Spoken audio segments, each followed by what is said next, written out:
bundan buyon ham Saudiya Arabistoni, Qatar, Misr, Turkiya va yana boshqalar AQShga ishonishda davom etadimi? AQShga ishonishda davom etadi. Sababi bor, chunki harbiy bazalarni olib kelish va yillar davomida bu yerga milliardlab pulni to'kib turish ning o'ziga xos, ya'ni bundan qutulish ma'lum bir davrni talab qiladi. Va uning o'rniga nima beriladi? Ya'ni barqarorlikni ta'minlab turish uchun o'sha davlatlar uchun bu narsa juda ham muhim va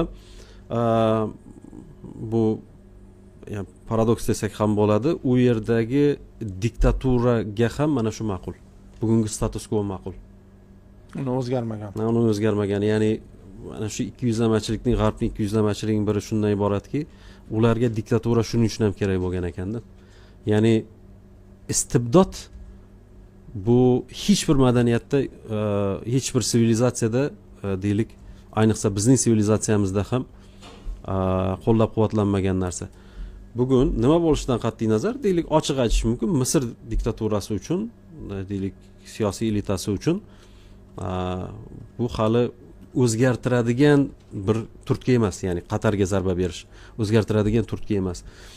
Va Saudiyani ham shunaqa deyish mumkin, yoki boyagi Abdulloh ikkimidi nimaniki?